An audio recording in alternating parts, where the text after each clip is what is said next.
Chapter 1. The Road to Paris, 1775. It was the best of times, it was the worst of times. It was the season of light, it was the season of darkness. It was the spring of hope, it was the winter of sadness. It was the year 1775.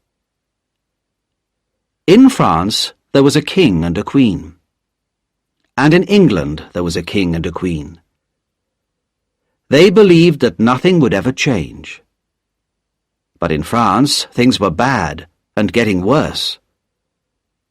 The people were poor, hungry, and unhappy. The king made paper money and spent it, and the people had nothing to eat.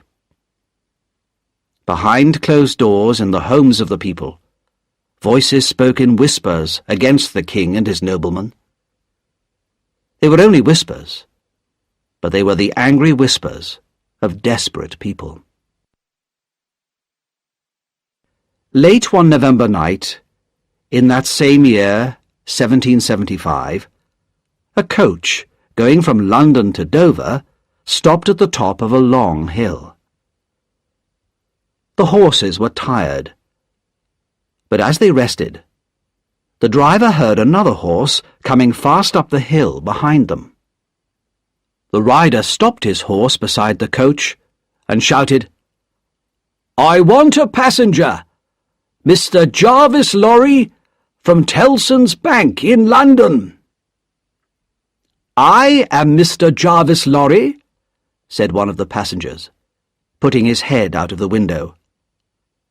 "What do you want?"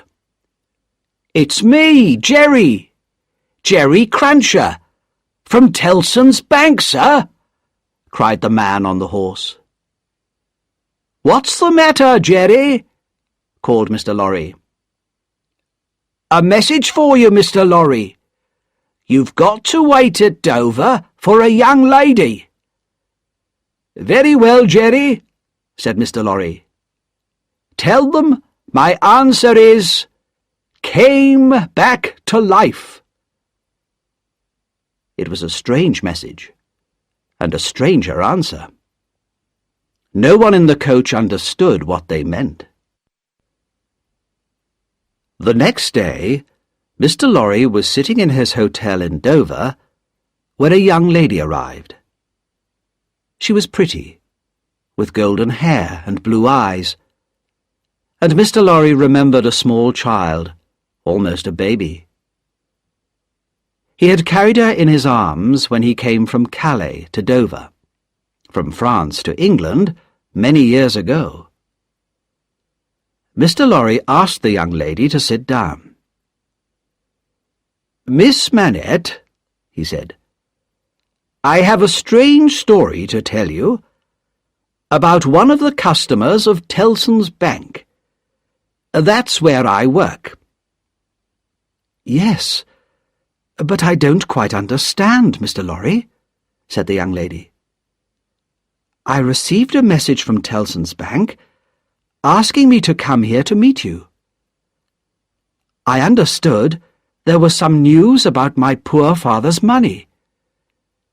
He died so long ago, before I was born. What is this story you want to tell me?" "About 20 years ago, Miss Manette, a French doctor married an English lady. They had a daughter, but just before she was born, her father disappeared. Nobody knew what had happened to him. Not long afterwards, his unhappy wife died, and their daughter was brought back to England." "But this is like my father's story, Mr. Lorry. And wasn't it you who brought me back to England?" "Yes, that's true, Miss Manette. Many years ago, I brought you from France to England, and Tellson's Bank has taken care of you since then. You were told that your father had died, But think, Miss Manette. Perhaps your father wasn't dead. Perhaps he was in prison. Not because he had done something wrong, but just because he had a powerful enemy. An enemy with the power to send him to prison and to keep him there, hidden and forgotten, for 18 years. Can it be true? Is it possible that my father is still alive? Lucy Manette stared at Mr. Lorry. Her face was white, and her hands trembled. It will be his ghost, not him. No, Miss Manette, said Mr. Lorry gently. He is alive, but he has changed very much. Even his name had been forgotten. And we must ask no questions about the past, no questions at all. It would be too dangerous. He has been taken to the house of an old servant in Paris, and we are going there to bring him back to life. Chapter 2. A Wine Shop in Paris. In the part of Paris called Saint-Antoine, everyone was poor. The streets were narrow and dirty. The food shops were almost empty. The faces of the children looked old already because they were so hungry. In the wine shop of Monsieur Defarge, there were not many customers, and Defarge was outside talking to a man in the street. His wife, Madame Defarge, sat inside the shop, knitting and watching. Defarge came in, and his wife looked at him, then turned her eyes to look at two new customers, a man of about 60 and a young lady. Defarge went over to speak to them, suddenly kissed the young lady's hand, and led them out of the back of the shop. They followed him upstairs, many stairs, until they reached the top. Defarge took a key out of his pocket. "Why is the door locked?" asked Mr. Lorry in surprise. "He is a free man now." "Because he has lived too long behind a locked door," replied Defarge angrily. "He is afraid if the door is not locked. That is one of the things they have done to him." "I'm afraid too," whispered Miss Manette. Her blue eyes looked worriedly at Mr. Lorry. "I am afraid of him, of my father." Defarge made a lot of noise as he opened the door. Mr. Lorry and Lucy went into the room behind him. A thin, white-haired man was sitting on a wooden seat. He was very busy making shoes. "Good day," said Defarge. "You are still working hard, I see." After a while they heard a whisper.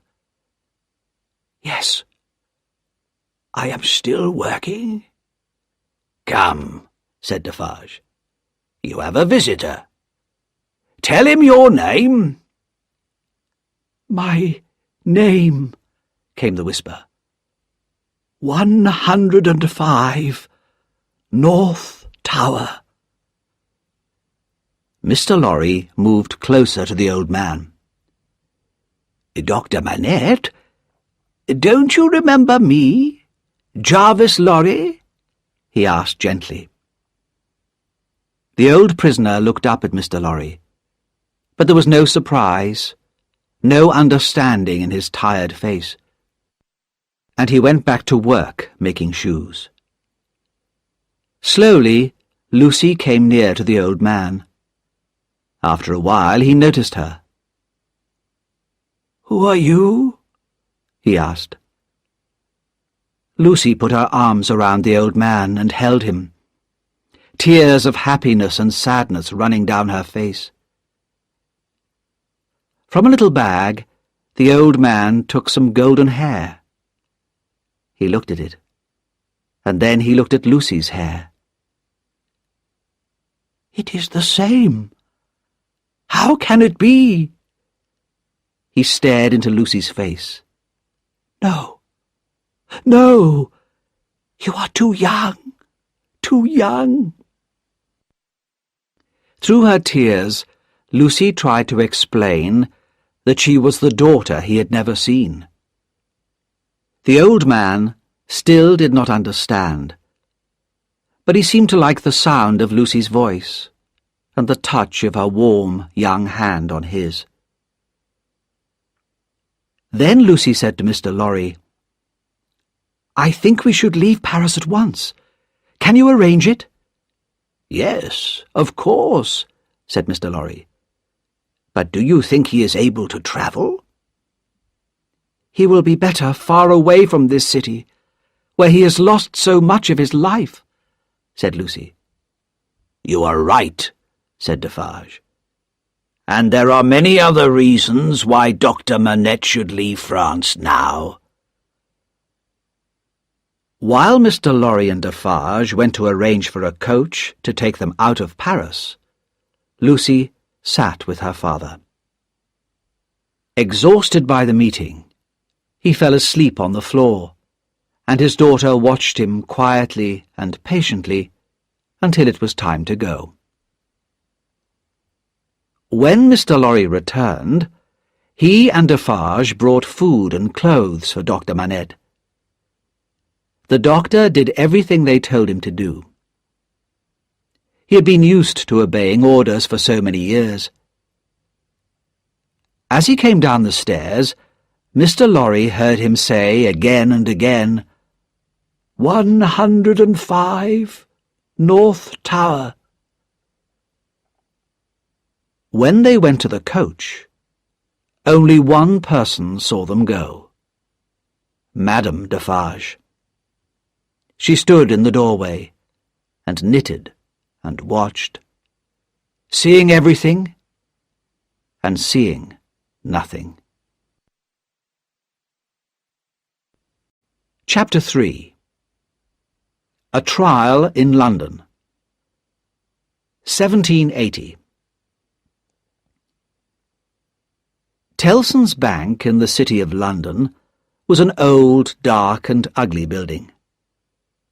It smelt of dust and old papers, and the people who worked there all seemed old and dusty too. Outside the building sat Jerry Cruncher, who carried messages for people in the bank. One morning, in March 1780, Jerry had to go to the Old Bailey to collect an important message from Mr. Lorry. Trials at the Old Bailey were usually for very dangerous criminals, and the prisoner that morning was a young man of about 25, well-dressed and quite calm. "What's he done?" Jerry asked the doorman quietly. "He's a spy. A French spy," the doorman told him. "He travels from England to France and tells the French king secret information about our English army." "What'll happen if he's guilty?" asked Jerry. "Oh, he'll have to die. No question of that," replied the doorman enthusiastically. "They'll hang him."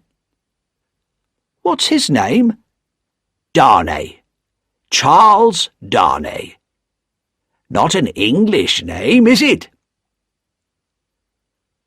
While Jerry waited, he looked around at the crowd inside the Old Bailey and noticed a young lady of about 20 years and her father, a gentleman with very white hair. The young lady seemed very sad when she looked at the prisoner and held herself close to her father. Then the trial began, and the first person who spoke against Charles Darnay was called John Barsad. He was an honest man, he said, and proud to be an Englishman. Yes, he was, or had been, a friend of the prisoners. And in the prisoners' pockets he had seen important plans and lists about the English armies. No, of course he had not put the lists there himself. And no, he was not a spy himself. He was not someone paid to make traps for innocent people. Next, the young lady spoke. She said that she had met the prisoner on the boat which had carried her and her father from France to England.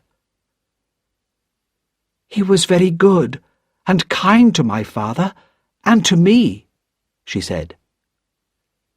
"Was he travelling alone on the ship?" "No, he was with 2 French gentlemen." "Now, Miss Manette, did you see him show them any papers, or anything that looked like a list?" "No, I didn't see anything like that." Questions, questions, questions. The trial went on, and finally a small, red-haired man spoke. He told the judge that he had seen Mr. Darnay at a hotel in a town where there were many soldiers and ships. Then one of the lawyers, a man called Sidney Carton, wrote some words on a piece of paper and gave it to Mr. Stryver, the lawyer who was speaking for Mr. Darnay. "Are you quite sure that the prisoner is the man you saw?" Mr. Stryver asked the red-haired man. "Quite sure," said the man. "Have you ever seen anyone like the prisoner?" asked Mr. Stryver. "I'd always be able to recognize him." The red-haired man was very confident. "Then I must ask you to look at the gentleman over there," said Mr. Stryver, pointing to Sidney Carton. "Don't you think that he is very like the prisoner?" Everyone in the court could see that Sidney Carton and Charles Darnay were indeed very similar. "Well then," said Mr. Stryver, "it is so easy to find a man like the prisoner that we can even find one in this room. So how can you be so sure that it was the prisoner you saw in that hotel?" And the red-haired man said not another word.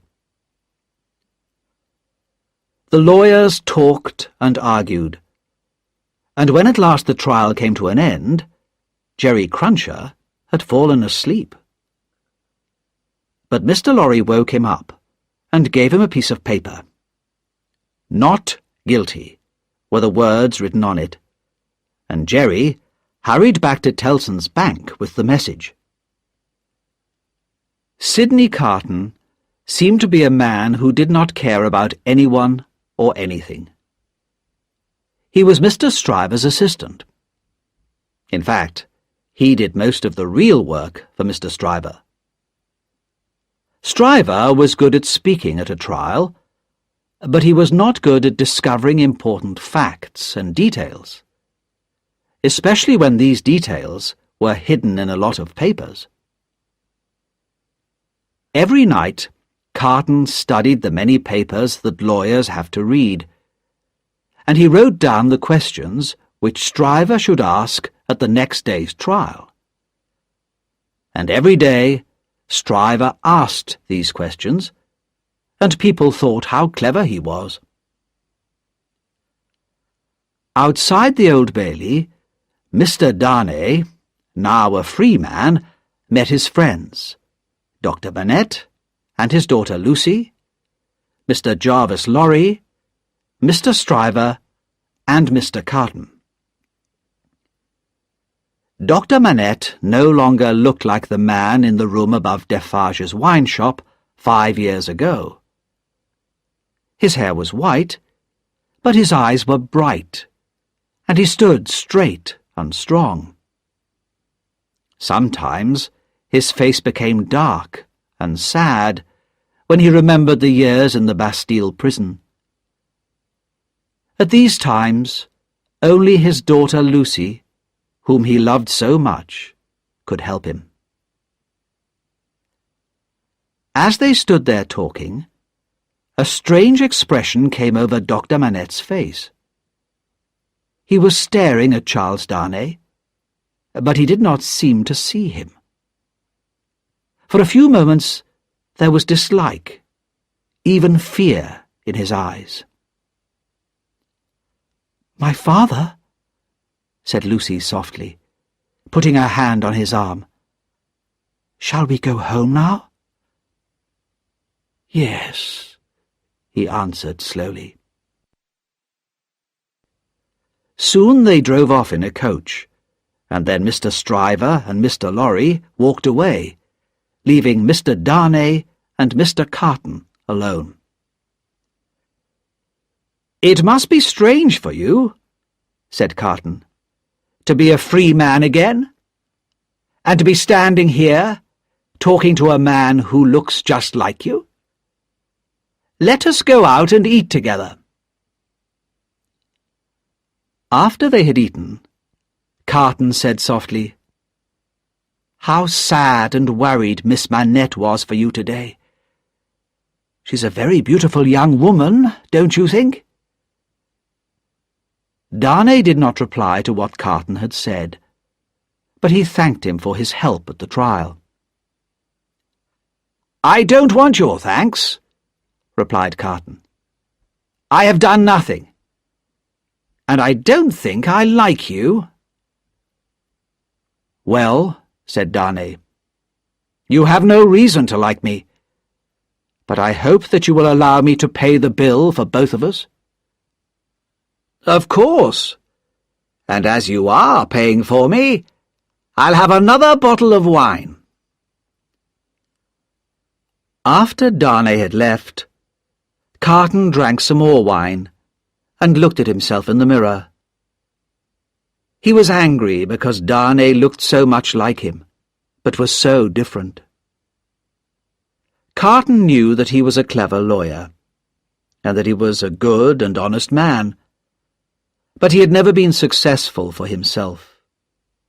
He drank too much, and his life was unhappy and friendless. His cleverness and his hard work in the law only made others, like Mr. Stryver, successful and rich. He remembered Lucy Manette's worried face when she watched Darnay in court. "If I changed places with Darnay," he whispered to himself, "would those blue eyes of Miss Manette look at me in the same way? No, no, it's too late now." He drank another bottle of wine and fell asleep. In a quiet street not far away was the house where Dr. Manette and Lucy lived. They had one servant, Miss Pross, who had taken care of Lucy since she was a child. Miss Pross had red hair and a quick, sharp voice, and seemed at first sight a very alarming person.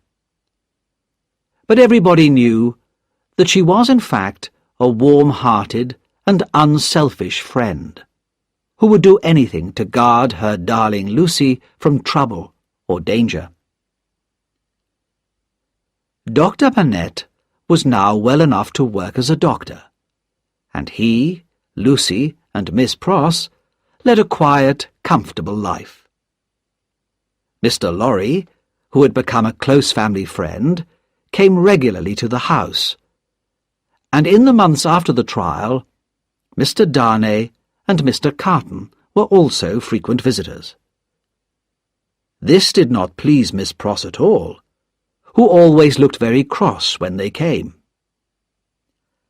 "Nobody is good enough for my darling Lucy," she told Mr. Lorry one day, "and I don't like all these hundreds of visitors." Mr. Lorry had a very high opinion of Miss Pross, but he wasn't brave enough to argue that 2 visitors were not hundreds. Nobody argued with Miss Pross if they could avoid it. Chapter 4. The Marquis of Evrémonde. The Marquis of Evrémonde was a disappointed man. He had waited for hours at the palace of the King of France, but the king had not spoken to him. Angrily, the Marquis got into his coach and told the driver to take him home. Very soon the coach was driving fast out of Paris, and the people in the narrow streets had to run to get out of the way, if they could. At the corner of a street in Saint-Antoine, one of the coach wheels hit something, and the people in the street screamed loudly. The horses were frightened and stopped. "What has gone wrong?" asked the Marquis calmly, looking out of the window of the coach. A tall man had picked something up from under the feet of the horses, and was crying loudly over it. "Why is that man making that terrible noise?" asked the Marquis impatiently. "I'm sorry, Monsieur the Marquis. It is his child," said one of the people. "Dead! Killed!" screamed the man. The people in the street came close to the coach and looked at the Marquis with stony, silent faces. The Marquis looked back at them in bored dislike. To him, they were no more than animals. "I can't understand," he said coldly, "why you people cannot take care of yourselves and your children. I hope my horses are not hurt." And he threw a gold coin to his driver. "Give this to that man." "Dead!" shouted the father of the child again. Another man came forward. "Be brave, Gaspard. Your child has died quickly, and without pain. It is better to die like that than to go on living in these terrible times." "You are a sensible man," said the Marquis from his coach. "What is your name?" "They call me Defarge." "This is for you," said the Marquis, and he threw Defarge another gold coin. "Drive on," he called to his driver. Just as the coach was leaving, a coin was thrown back in through the window. The Marquis looked angrily at the corner where Defarge had been standing. Defarge had gone. At the corner there now stood a large, dark-haired woman knitting. She stared long and hard at the face of the Marquis, but he did not look at her, and drove on. Later that day, as the sun was going down, the same coach stopped in a village near the Marquis's castle. Several villagers in poor, thin clothes, with thin, hungry faces, were standing in the village square. The Marquis looked at their faces, and then pointed to one of them. "Bring that man to me," he said to his driver. The man came up to the coach, hat in hand, and the other villagers moved closer to listen. "I passed you on the road just outside the village," said the Marquis. "You were looking at my coach in a very strange way. Why was that?" "Monsieur, I was looking at the man," came the reply. "What man?" asked the Marquis angrily. "The man who was holding on under your coach," said the poor man. trembling with fear.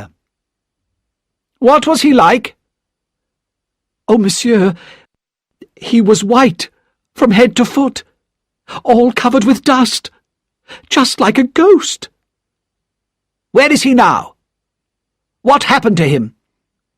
"Oh, he ran away down the hill, outside the village." The Marquis turned to speak to another man. This was Monsieur Gabelle, the Marquis's official in the village.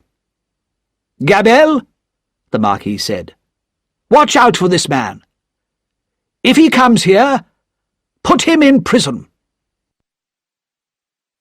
When the Marquis arrived at his castle, he asked if his nephew, Monsieur Charles, had arrived from England. "Not yet, sir," replied the servant. But as the Marquis was eating his dinner, he heard the sound of a coach outside. Soon his nephew entered the room. In England, he was known as Charles Darnay. "You've been away for a long time," said the Marquis, with his cold, polite smile. "I've had many problems in England. Perhaps because of you," Darnay said to his uncle. "I was in great danger." "No, no, I had nothing to do with your problems," replied the Marquis coldly. "Unfortunately, our family no longer has the power that it once had. If it still had that power, one word from you would doubtless send me to prison," said Darnay. "Possibly. For the good of our family." "The name of our family is hated everywhere in France. We are hard, cruel landowners. Our miserable people own nothing. They work for us night and day, but they don't even have enough food for themselves and their children. If this land became mine, I would give it away and go and live somewhere else." "You seem to be very fond of England, although you are not a rich man there," said the Marquis. "I believe you know another Frenchman who has found a safe home there. A doctor, I believe." "Yes." "With a daughter?" "Yes, yes," said the Marquis, with a secret smile on his face. "So, a new way of life begins. But you are tired. Good night, Charles. Sleep well. I shall see you in the morning." After his nephew had gone to bed, the Marquis went to his room. The castle was surrounded with darkness. In the villages nearby, the hungry people dreamt of a better life, with enough good food to eat, and time to rest from their work. Early in the morning, the dreamers awoke and started their day's hard work. The people in the castle did not get up until later, but when they did, why did the great bell start ringing? Why did people run out of the castle to the village as fast as they could? The answer lay in the bed of the Marquis. He lay there like stone, with a knife pushed into his heart. On his chest lay a piece of paper with the words, "Drive him fast to his grave. This is from Jacques." Chapter 5. Two men speak of love. 12 months after the death of the Marquis in France, Charles Darnay had become a successful teacher of French in London.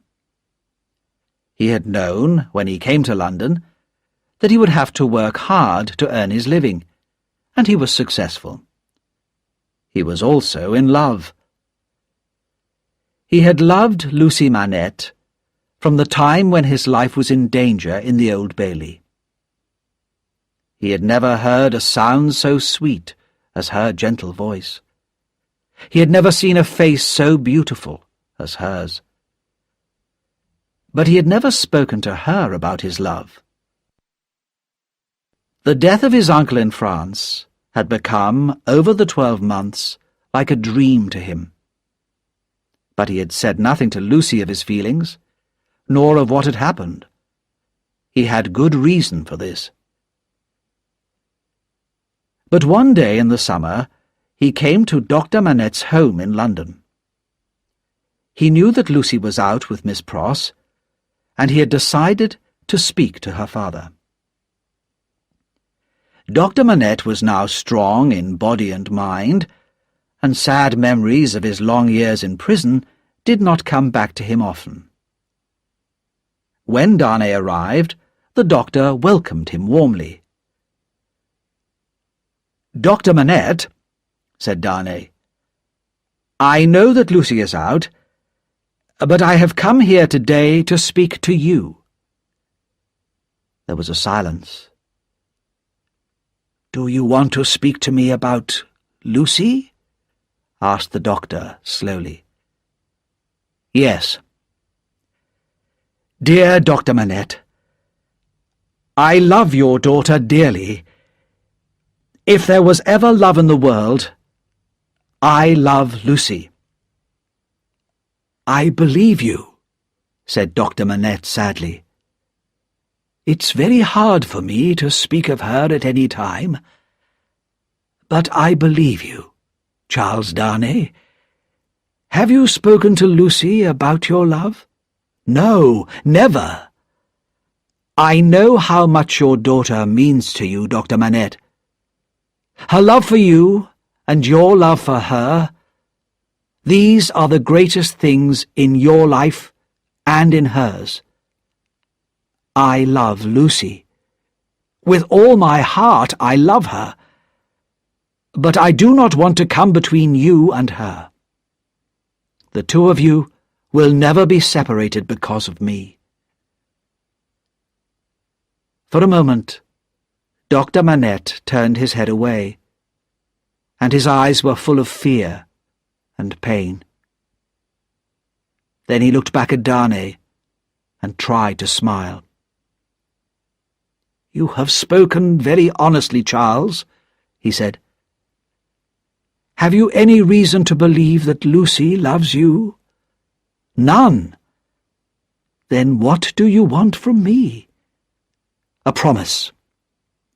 A promise that if Lucy ever tells you that she loves me, you will not speak against me, and will tell her what I have said. I know that she would never accept me if she believed that it would make you unhappy." "I can promise you more than that, Charles. If Lucy ever tells me that she loves you, I shall give her to you." "Thank you, Dr. Manette," said Darnay gratefully. "There is one more thing. My name in England is not my real name. I want to tell you what my real name is, and why I am in England." "Stop!" said the doctor. He had even put his hands over his ears. "I don't want to know. Tell me when I ask you. If Lucy agrees to marry you, you shall tell me on the morning of your marriage." It was dark when Darnay left Dr. Manette, and it was some time later when Lucy and Miss Pross came home. "Father," Lucy called, "where are you?" She heard no answer, but there were strange sounds coming from her father's bedroom. Frightened, she ran upstairs and found her father, pale and silent, busy at his old prison work of making shoes. The shadow of the Bastille had fallen on him again. She took his arm and spoke gently to him, and together they walked up and down for a long time, until at last Dr. Manette went quietly to bed.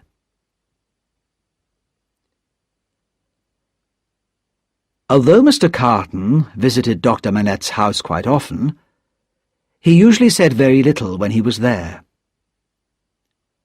One day in August, he arrived when Dr. Manette was out, and he was received by Lucy. She had always been a little shy with him, but on that day she noticed something different in his face. "Aren't you well, Mr. Carton?" she asked. "No, probably not, Miss Manette. But my way of life is not good for my health." "That seems sad," said Lucy gently. "Why do you not change your way of life?" "It's too late for that. I shall never be better than I am. But, Miss Manette, there is something that I want to say to you, but I find it so difficult. Will you listen to me?" "If it will help you, Mr. Carton, I will be happy to listen to you," said Lucy. But she was pale and trembling. "Miss Manette, I know that you could never have feelings of love for me, a man who has spent his life so badly."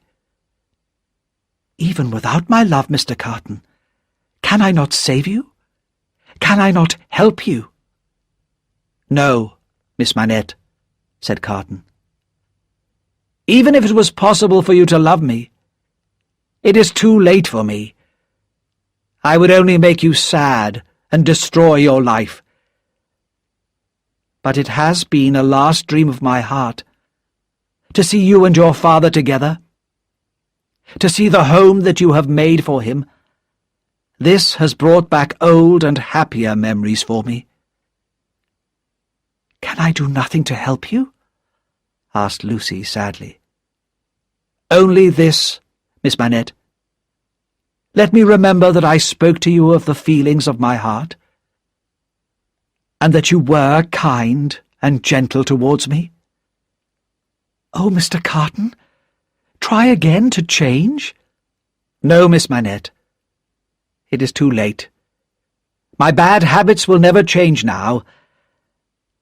But tell me that you will never speak of what I have said today. Not to anyone, not even to the person dearest to you." "Mr. Carton," said Lucy, "this is your secret. No one will ever know it from me." "Thank you, Miss Manette. I shall never speak of this again.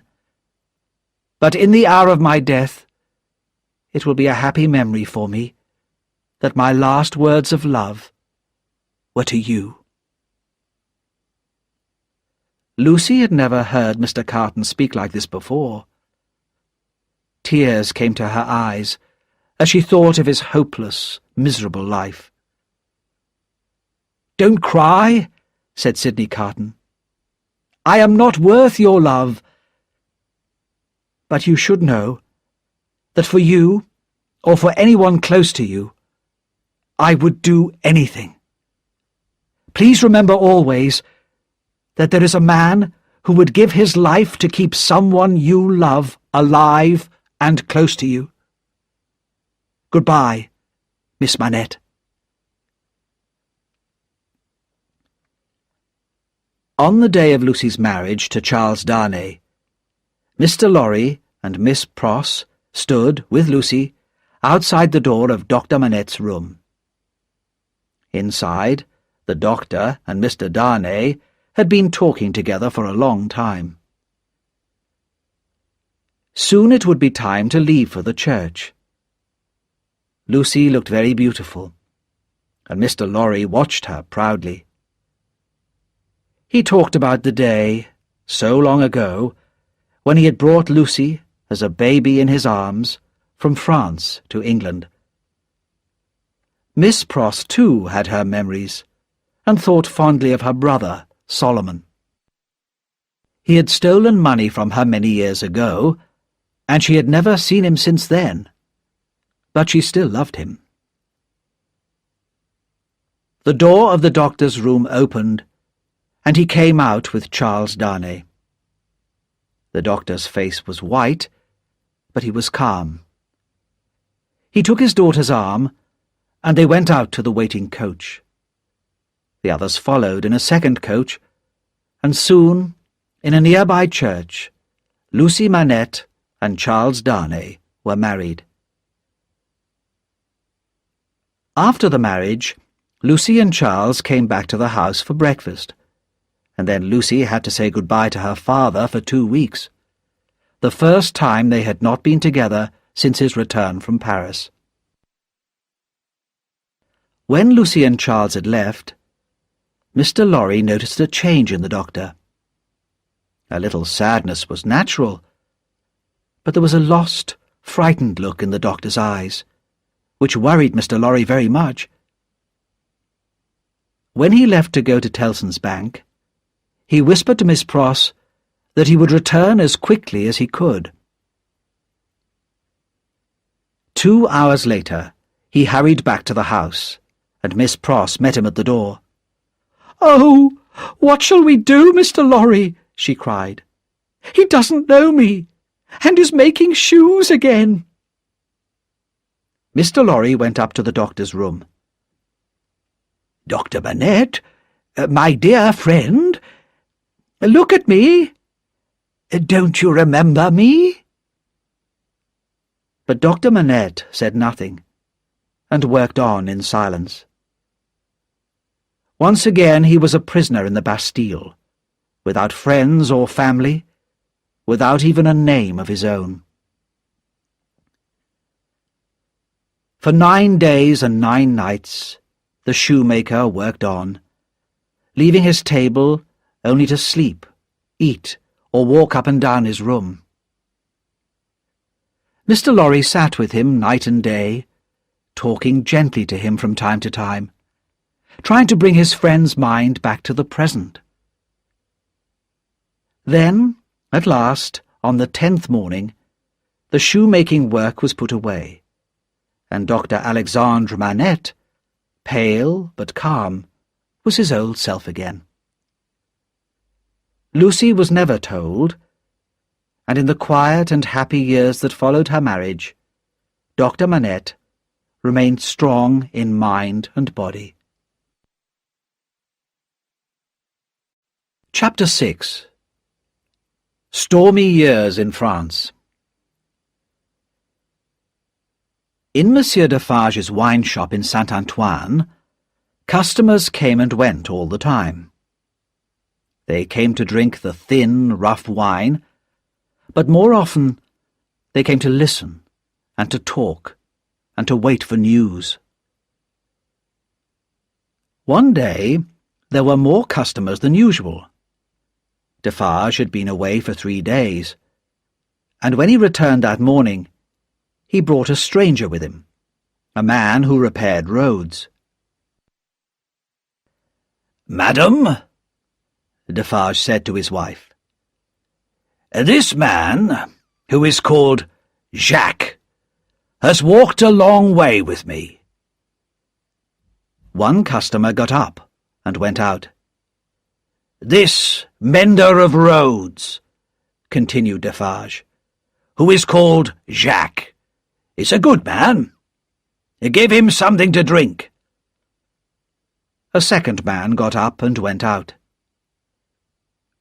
The man who repaired roads sat down and drank. A third man got up and went out. "Have you finished, my friend?" said Defarge. "Then come and see the room I promised you." They went upstairs to the room where Dr. Manette had sat making shoes. The 3 men who had left the wine shop were waiting. Defarge spoke to them. "No names.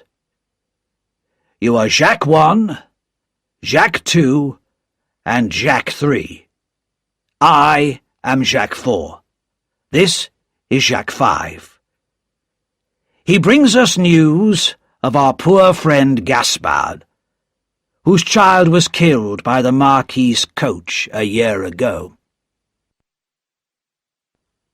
I first saw Gaspard, said Jacques Five, holding on under the Marquis's coach as it drove into our village. He ran away. But that night, the Marquis was murdered. Gaspard disappeared, and was only caught a few weeks ago. The soldiers brought him into the village and hanged him. And they have left his body hanging in the village square, where the women go to fetch water, and our children play. When Jacques Five had left them, Jacques One said to his friends, "What do you say? Shall we put their names on the list?" "Yes, all of them. The castle and all of the family of Evrémonde." "Is the list safe?" asked Jacques Two. "Yes, my friend," said Defarge. "My wife remembers everything. But more than that, every name is carefully knitted into her work. Nothing can be forgotten."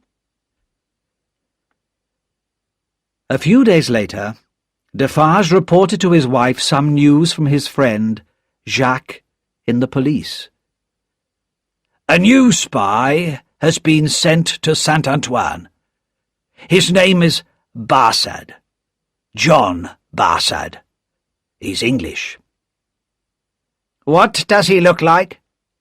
Do we know?" "He's about 40 years old, quite tall, black hair, thin face," said Defarge.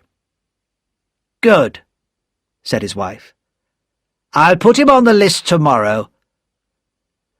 "But you seem tired tonight, and sad." "Well," said Defarge, "it is a long time." "It takes time to prepare for change. The crimes against the people of France cannot be revenged in a day." "But we may not live to see the end." "Even if that happens," replied Madame Defarge, "we shall help it to come. But I believe that we shall see the day of our revenge against these hated noblemen." The next day, a stranger came into the wine shop. At once, Madame Defarge picked up a rose from the table and put it in her hair. As soon as they saw this, the customers stopped talking, and one by one, without hurrying, left the wine shop. "Good day, madame," said the stranger. "Good day, monsieur," said Madame Defarge. But to herself she said, "About 40 years old, tall, black hair, thin face. Yes, I know who you are, Mr. John Barsad." "Is business good?" asked the stranger. "Business is bad. The people are so poor." Madame Defarge looked over to the door. "Ah, here is my husband." "Good day, Jacques," said the spy. "You're wrong," said Defarge, staring at him. "That's not my name. I am Ernest Defarge." "It's all the same," said the spy easily. "I remember something about you, Monsieur Defarge. You took care of Dr. Manette when he came out of the Bastille." "That's true," said Defarge. "Have you heard much from Dr. Manette and his daughter? They're in England now." "No, not for a long time." "She was married recently. Not to an Englishman, but to a Frenchman. It's quite interesting when you remember poor Gaspard. Miss Manette has married the nephew of the Marquis that Gaspard killed. Her new husband is really the new Marquis, but he prefers to live unknown in England. He's not a Marquis there, just Mr. Charles Darnay. Monsieur Defarge was not happy at this news. When the spy had gone, he said to his wife, "Can it be true? If it is, I hope that Miss Manette keeps her husband away from France." "Who knows what will happen?" replied Madame Defarge. "I only know that the name of Evrémonde is in my list, and for good reason." She went on calmly knitting, adding name after name to her list of the enemies of the people. Time passed, and Madame Defarge still knitted. The women of Saint-Antoine also knitted, and the thin, hungry faces of Jacques and his brothers became darker and angrier. The noise of the coming storm in Paris was growing louder. It began one summer day in the streets of Saint-Antoine, around Defarge's wine shop, with a great crowd of people. A crowd who carried guns, knives, sticks, even stones, anything that could be a weapon. An angry crowd who shouted and screamed, who were ready to fight and to die in battle. "Friends and citizens," shouted Defarge, "we are ready! To the Bastille!" The crowd began to move, like the waves of the sea. "Follow me, women!" cried Madame Defarge. A long, sharp knife shone brightly in her hand. "We can kill as well as any man!" The living sea of angry people ran through Saint-Antoine to the Bastille, and soon the hated prison was ringing with the noise of battle. Fire and smoke climbed up the high stone walls, and the thunder of the guns echoed through the city. 4 terrible and violent hours. Then a white flag appeared above the walls, and the gates were opened. The Bastille had been taken by the people of Paris.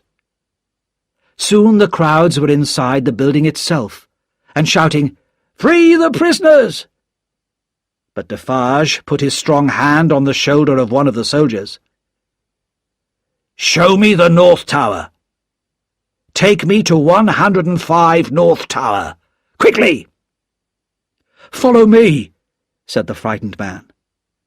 And Defarge and Jacques III went with him through the dark prison, past heavy closed doors, up stone stairs, until they came to a low door.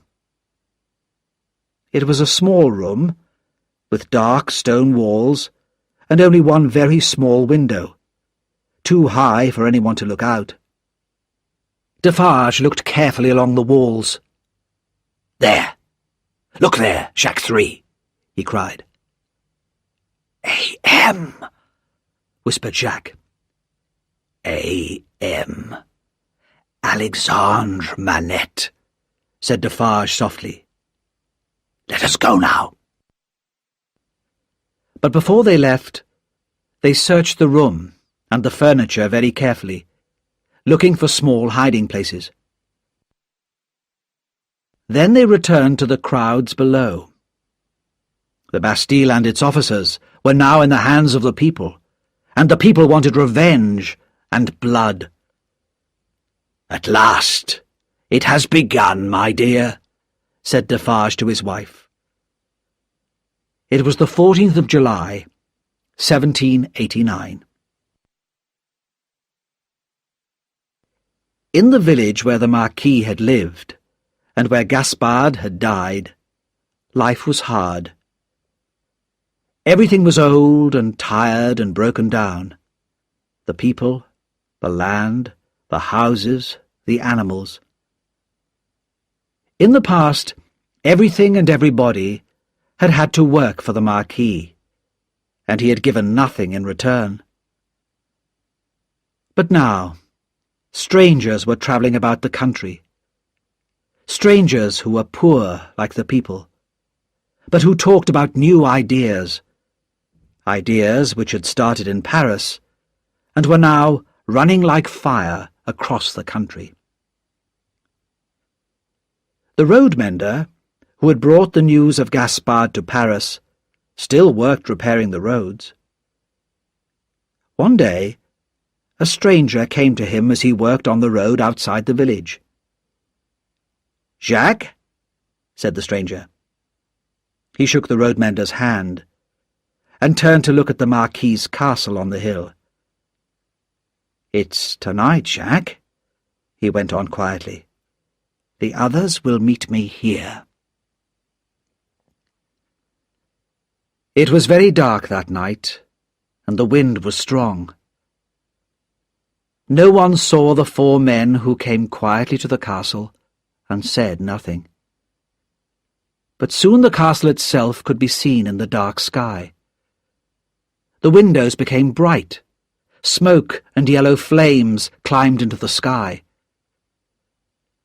Monsieur Gabelle called loudly for help, but the people in the village watched and did nothing to save the castle where the Marquis had lived. Chapter 7. A Call for Help. The troubles in France continued. The citizens of France had fought to win power, and now they used it. Castles were burned, laws were changed, and the rich and powerful nobles died, their heads cut off by that terrible new machine of death, the guillotine. In Paris, the king was put in prison, and in 1792 the people of France sent him to the guillotine as well. The French Revolution was now 3 years old, but there were more years of terror to come. Not all the rich nobles had died. Some had escaped to England. Some had even sent or brought their money to London before the Revolution began. And Tellson's Bank, which the French emigrants used, had become a meeting place where they could hear and talk about the latest news from France. One wet August day, Mr. Lorry sat at his desk in the bank talking to Charles Darnay. The year since Charles's marriage had seen the arrival of a daughter, little Lucy, who was now 9 years old. Dr. Manette had continued in good health, and at the centre of that warm family circle was always Lucy, a loving daughter, wife, mother, and a kind-hearted friend. Even Sidney Carton, though his old bad ways were unchanged, was a family friend, and very much a favourite with little Lucy. But at this moment, Charles Darnay was trying very hard to persuade his old friend, Mr. Lorry, not to go to France. "It's too dangerous. The weather is not good. The roads are bad. Think of your age," he said. "My dear Charles," said the banker, "you think that, at nearly 80 years of age, I'm too old? But that's exactly why I must go. I have the experience. I know the business. My work is to find and hide papers that might be dangerous to our customers. And anyway, Jerry Cruncher goes with me. He'll take good care of my old bones." "I wish I could go," said Charles restlessly. "I feel sorry for the people in France, and perhaps I could help them. Only last night, when I was talking to Lucy—" "Talking to Lucy," repeated Mr. Lorry. You talk about your lovely wife at the same time as you talk about going to France? You must not go. Your life is here, with your family. Well, I'm not going to France, but you are, and I'm worried about you. Just at that moment, a bank clerk put an old, unopened letter on Mr. Lorry's desk, and Darnay happened to see the name on it. The Marquis of Evrémonde, at Tellson's Bank, London. Since his uncle's death, this was Darnay's real name. On the morning of his wedding to Lucy, he had told Dr. Manette, but the doctor had made him promise to keep his name secret. Not even Lucy or Mr. Lorry knew. "We can't find this Marquis," said the clerk. "I know where to find him," said Darnay. "Shall I take the letter?" "That would be very kind," said Mr. Lorry. As soon as he had left the bank, Darnay opened the letter. It was from Monsieur Gabelle, who had been arrested and taken to Paris. "Monsieur wants the Marquis. I am in prison, and I may lose my life because I worked for a landowner who has left France. You told me to work for the people, and not against them, and I have done this. But no one believes me. They say only that I worked for an emigrant, and where is that emigrant? Oh, monsieur, please help me, I beg you." This cry for help made Darnay very unhappy. After the death of the Marquis, he had told Gabelle to do his best for the people. But now Gabelle was in prison, just because he was employed by a nobleman. It was clear to Darnay that he must go to Paris. He did not think that he would be in danger, as he had done everything he could to help the people of his village. He hoped that he would be able to save his old servant. That night, Charles Darnay sat up late, writing 2 letters. One was to his wife, Lucy. The other was to her father, Dr. Manette. He told them where he had gone and why, and he promised that he would write to them from France. He had left secretly, he wrote, to save them from worrying. The next day he went out, without saying anything to them of his plans. He kissed his wife and his daughter, and said that he would be back soon. And then he began his journey to Paris. When he arrived in France, Darnay found that he could travel only very, very slowly towards Paris. The roads were bad, and every town, every village, had its citizens with guns who stopped all travellers, asked them questions, looked at their papers, made them wait, or threw them in prison, turned them back, or sent them on their way. And it was all done in the name of freedom, the new freedom of France. Darnay soon realized that he could not turn back until he had reached Paris and proved himself to be a good citizen, not an enemy of the people. On his 3rd night in France, he was woken by an official and 3 other men with guns. "Emigrant," said the official, "these 3 soldiers will take you to Paris, and you must pay them."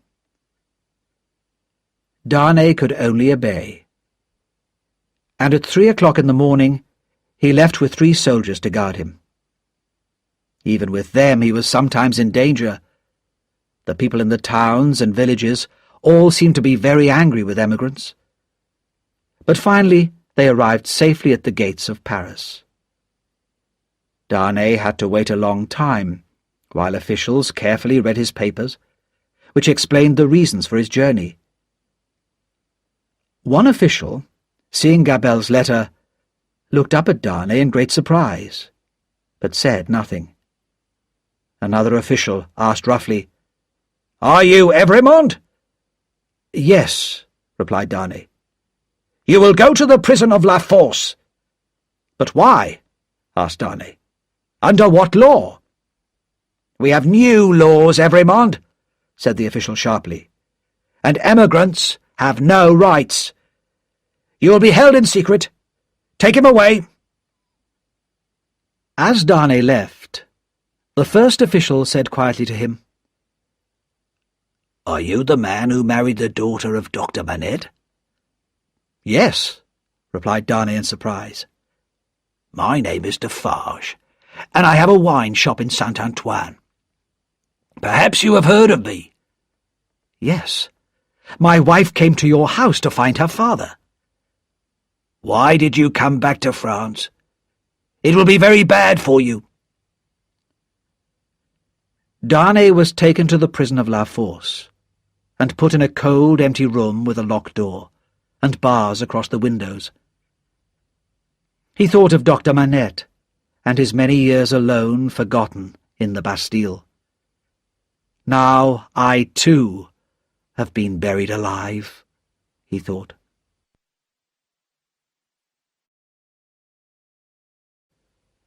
Chapter 8. In the Hands of the Citizens. Tellson's Bank in Paris was in a large building south of the river, close to the heart of the city. Mr. Lorry had arrived in Paris some days before Charles Darnay, and was now living in some rooms above the bank.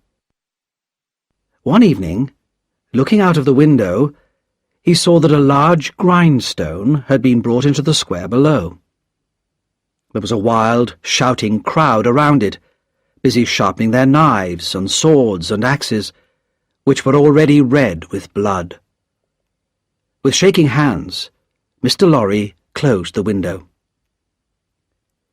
He had decided to go downstairs and talk to the bank guards, when suddenly the door of his room opened, and Lucy and her father ran in. "Lucy! Manette! What has happened? Why are you here?" cried Mr. Lorry. "Charles is in Paris," cried Lucy. "He came to help an old family servant, but he's been taken to prison."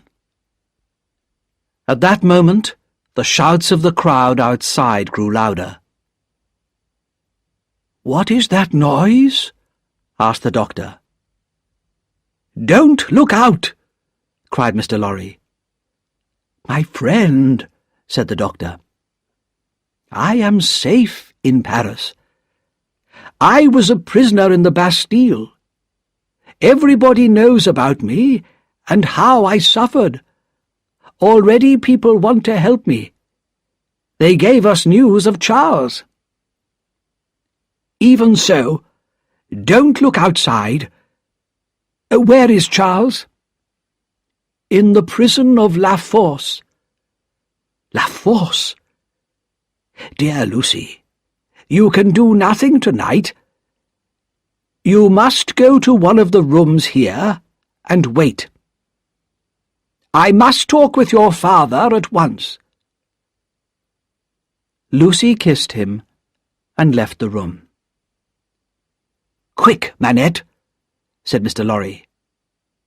"These people outside, with their bloody knives, are murdering the prisoners. If you are so well known, if you have this power, talk to them. Tell them who you are, and go to La Force. Quick, before it is too late." Dr. Manette hurried outside. Mr. Lorry watched from the window as the doctor talked to the crowd. He heard shouts of, "Long live the Bastille prisoner! Help his friend in La Force!" Mr. Lorry went to Lucy and found her with her daughter and Miss Pross. Together they waited all night for news, but none came. In the morning, Mr. Lorry found rooms for Lucy and her family in a quiet street near the bank. He left Jerry Cruncher with them as a guard and returned worriedly to Tellson's. At the end of the day, a strong, serious man came to see him. "My name is Defarge. I come from Dr. Manette. He gave me this." Defarge gave him a piece of paper. The doctor had written, "Charles is safe, but I cannot leave this place yet. Take Defarge to Lucy." "Come with me," said Mr. Lorry happily. They went downstairs, and at the front door found Madame Defarge knitting. Without a word, she joined them, and Mr. Lorry led them to Lucy's rooms. There, Defarge gave Lucy a note from her husband. "Dearest, be brave. I am well, and your father has some power here. You cannot answer this, but kiss our child for me." Only a short letter, but it meant so much to Lucy. Gratefully, she kissed the hands of Defarge and his wife. Madame Defarge said nothing. Her hand was cold and heavy, and Lucy felt frightened of her. Miss Pross came in with little Lucy. "Is that his child?" asked Madame Defarge, stopping her knitting to stare. "Yes, madame," said Mr. Lorry. "That is our poor prisoner's little daughter." "It is enough, my husband," said Madame Defarge. "We can go now." Her voice was as cold as her hand. "You will be good to my husband?" asked Lucy, afraid. "I beg you, as a wife and mother?" "We have known many wives and mothers," said Madame Defarge, "and we have seen many husbands and fathers put in prison for many years. What is one more among so many?" As the Defarges left, Lucy turned to Mr. Lorry. "I am more afraid of her than of any other person in Paris," she whispered. Mr. Lorry held her hands. He did not say anything, but he was also very worried. The doctor did not come back from La Force for several days. During that time, 1,100 prisoners were killed by the people. Inside the prison, Dr. Manette had come before a tribunal, which was a group of judges appointed by the people. These judges made their own laws and threw prisoners out into the streets to be murdered by the crowds. Dr. Manette told the tribunal that he had been a prisoner in the Bastille for 18 years, and that his son-in-law was now a prisoner in La Force. The tribunal had agreed to keep Charles Darnay safe from the murdering crowds, but they would not let him leave the prison. Dr. Manette seemed to become stronger as he lived through these terrible days, doing everything he could to save his daughter's husband. He was able to see Darnay regularly, but noblemen and emigrants were hated by the citizens of New France, and the doctor could not set Darnay free. The guillotine, that new machine of death, cut off the heads of many, many people, the powerful and the cruel, but also the beautiful, the innocent, and the good. Each day, Lucy did not know if her husband would live or die. She lived every moment in great fear, but her father was sure that he could save his son-in-law. 1 year and 3 months passed, and Darnay was still in prison. Dr. Manette now had an official job as doctor to 3 prisons, and was able to visit Darnay regularly. He became more and more loved by the rough people of the Revolution. But the guillotine continued to kill. "Try not to worry," he told Lucy. "Nothing can happen to Charles. I know that I can save him." But Lucy could not see him or visit him. She could not even write to him. On the day when Charles Darnay was at last called for his trial, Lucy and Dr. Manette hurried to Tellson's Bank to tell Mr. Lorry. As they arrived, a man got up and disappeared into another room. They did not see who it was, but in fact it was Sidney Carton, just arrived from London. There were 5 judges in the tribunal, and the trials were short and simple. The voices of truth, honesty, and calm reason were never heard at these trials, and most of the prisoners were sent to the guillotine, which pleased the noisy crowds. 15 prisoners were called before Darnay that day, and in no more than an hour and a half, all of them had been condemned to death. "Charles Evrémonde, who is called Darnay." As Darnay walked in front of the judges, he tried to remember the careful advice that Dr. Manette had given him. "Charles Evrémonde, you are an emigrant. All emigrants must die. That is the new law of France." "Kill him!" shouted the people. "Cut off his head! He's an enemy of the people!"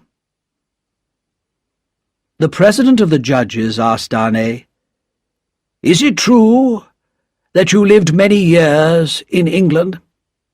"Yes, that is true," replied Darnay. "So you are an emigrant, surely?"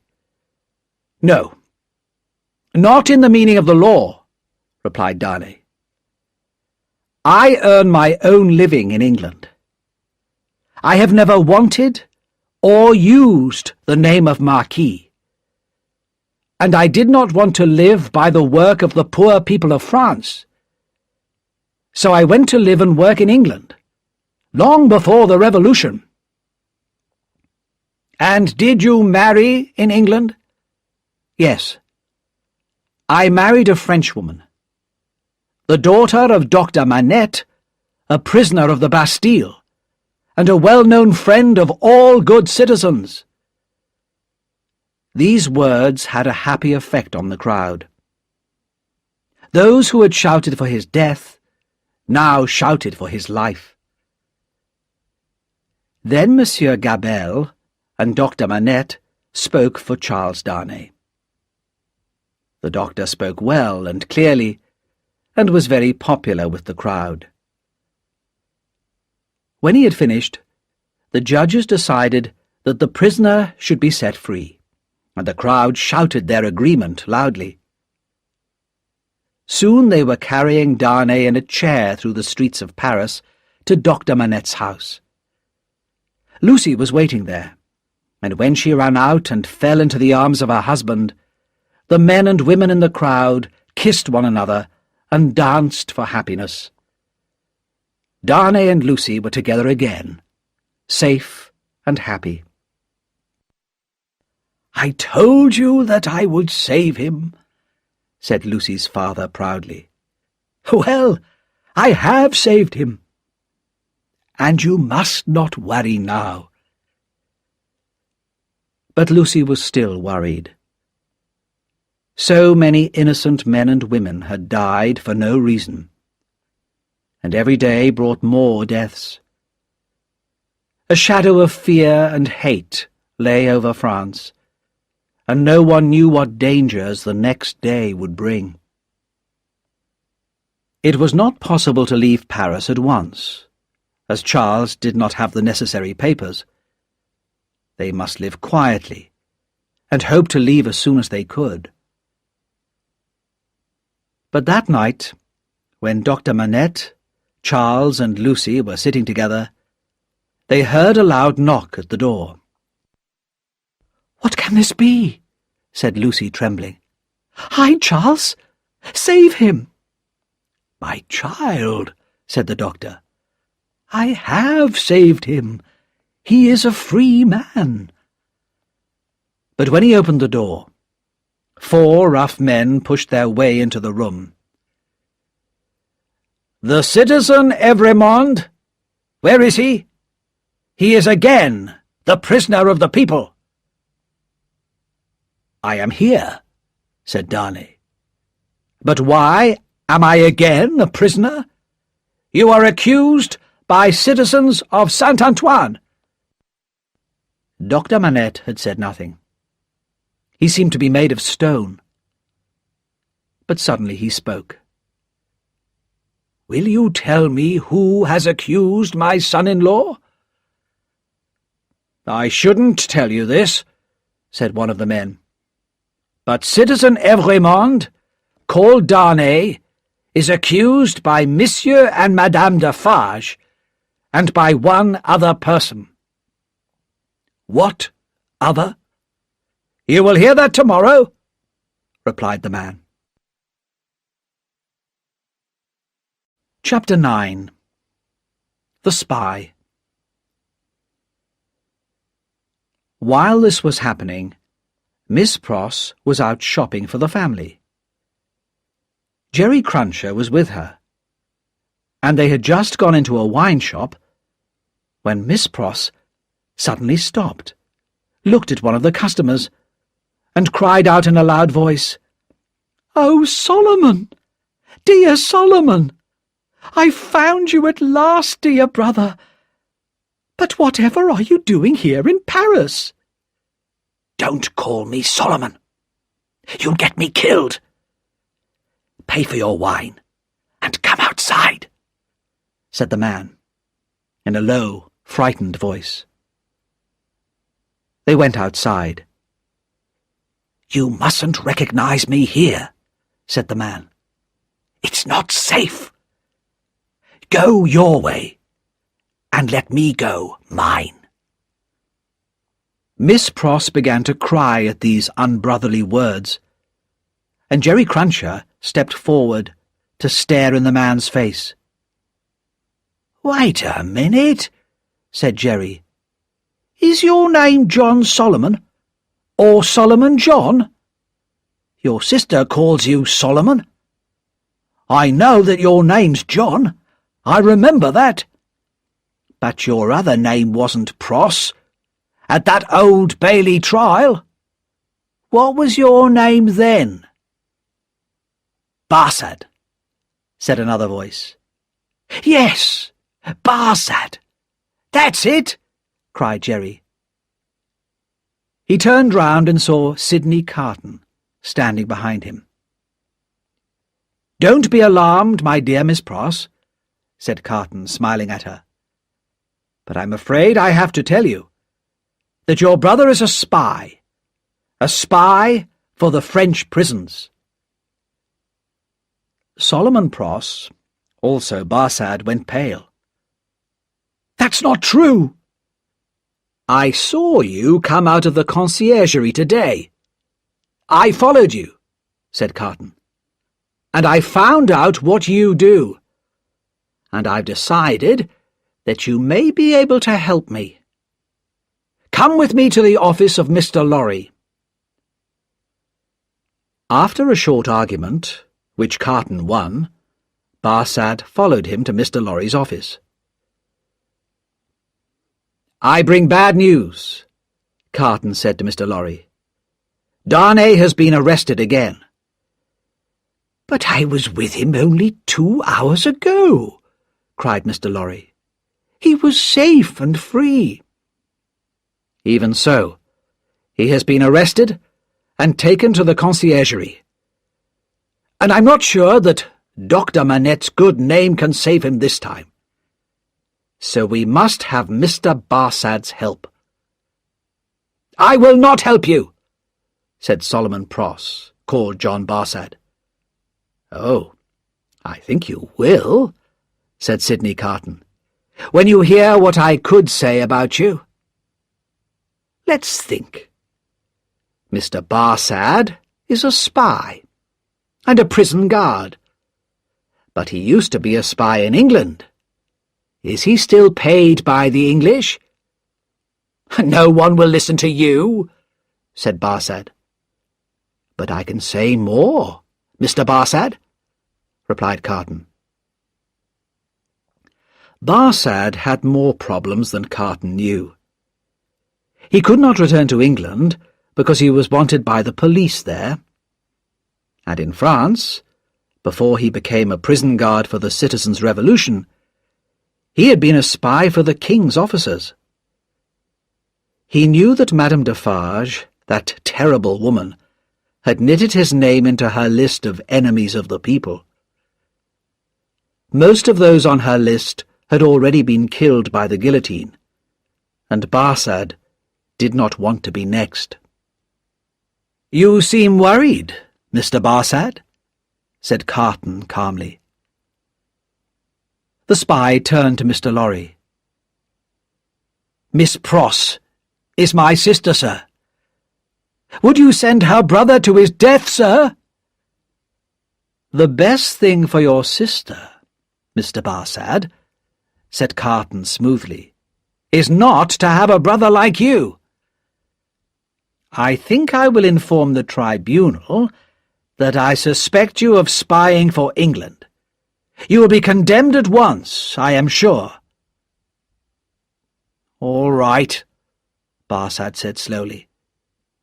"I'll help you. But don't ask me to do anything that will put my life in danger, because I won't do it." "You're a guard at the conciergerie prison, where Darnay is, aren't you?" said Carton. "Come, let us talk privately in the next room." When Mr. Carton returned alone, Mr. Lorry asked what he had done. "Not much," replied Carton. "But if it goes badly for Darnay tomorrow, I can visit him once. It's all I could do." "But that will not save him," cried Mr. Lorry sadly.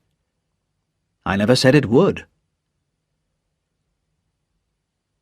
Mr. Lorry was an old man now, with a life of hard work behind him. Tears filled his eyes as he realized he could do nothing to help Lucy and her father now. Sidney Carton felt very sorry for Mr. Lorry. "You're a good friend of Dr. Manette and his daughter. But don't tell them about me or this meeting.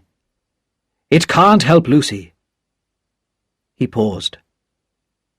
"Will you go back to London soon?" "Yes. My work for Tellson's Bank here is finished. I have the necessary papers to leave Paris. I was ready to go tomorrow." "Then don't change your plans," said Carton, very seriously. Later that night, Sidney Carton visited a shop in a quiet corner of Paris. He wrote on a piece of paper the names of several powders and gave it to the shopkeeper. "For you, citizen?" asked the shopkeeper. "Yes, for me." "You must be careful, citizen. Keep these things separate. You know what happens if you put them together." "Perfectly," replied Carton. He spent the rest of that night walking the streets of Paris. He watched the moon rise in the sky. He listened to the sounds of the River Seine, flowing through the heart of the city, and he thought calmly about the past and the future. He thought about all the deaths that the city had already seen. And he thought about Lucy's gentle, loving face and her sad, sad eyes. Chapter 10. The Secret Paper. When Charles Darnay was led before the tribunal the next morning, Dr. Manette, Lucy, and Mr. Lorry were all there. The love in Lucy's eyes, as she looked at her husband, warmed Darnay's heart. It had the same effect on Sidney Carton, though no one saw him standing at the back of the room. It was the same tribunal who had let Darnay go free on the day before.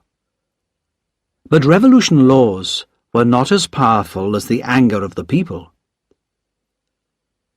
The president of the tribunal asked, "Who has accused Charles Evrémonde again?" 3 voices, he was told. He is accused by Ernest Defarge, by Teresa Defarge, his wife, and by Alexandre Manette, doctor. There was a great noise in the room when Dr. Manette's name was heard.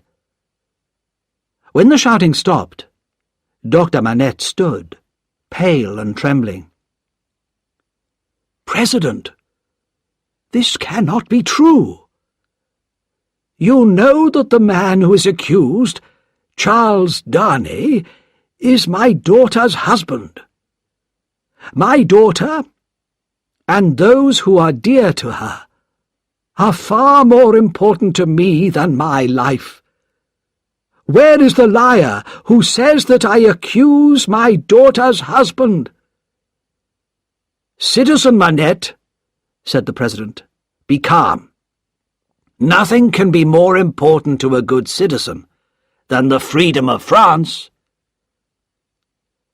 Defarge came forward to answer questions.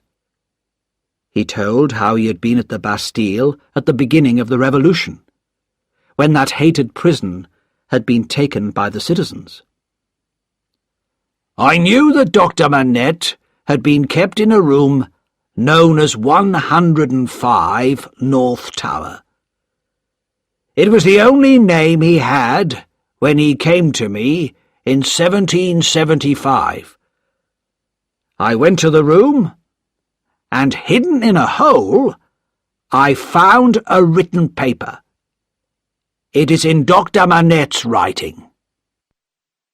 "Read it to us," said the president. And the crowd fell silent and listened.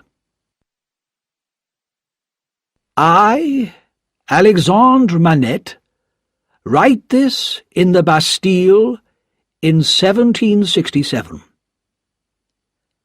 I have been here for 10 long years, and I write this in my secret moments when I can.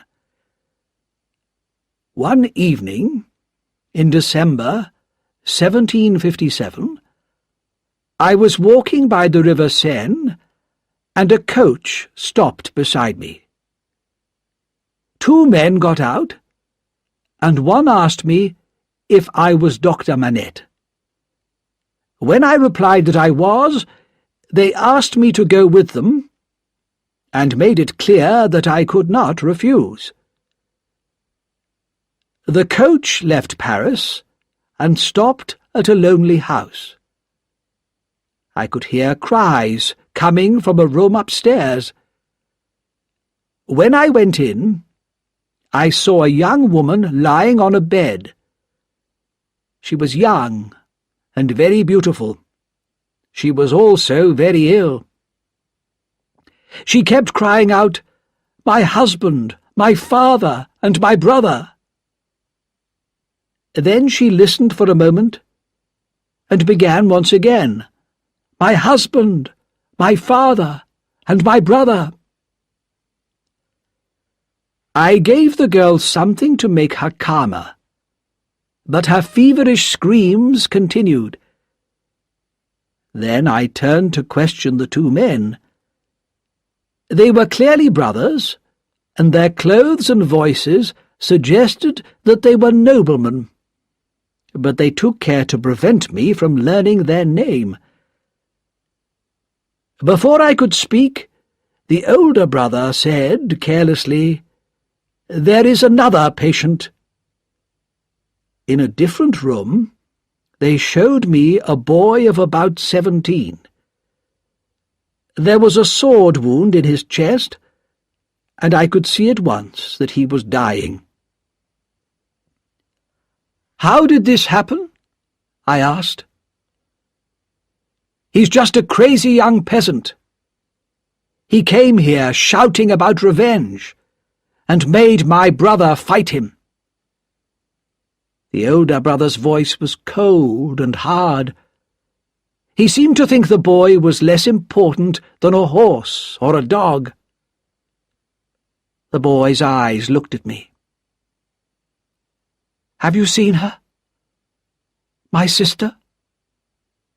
It was hard for him to speak. "I have seen her," I replied. "These rich nobles are cruel to us, Doctor. They destroy our land.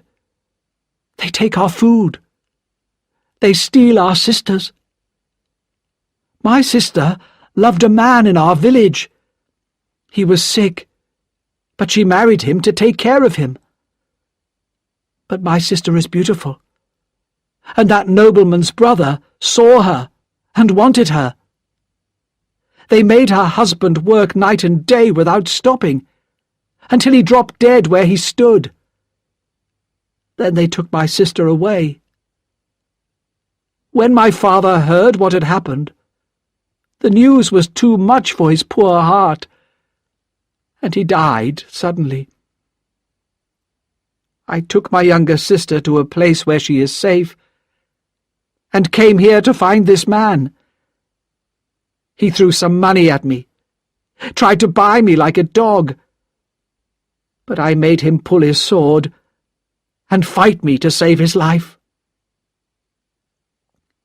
The boy's life was going fast, but he cried, "Lift me, Doctor."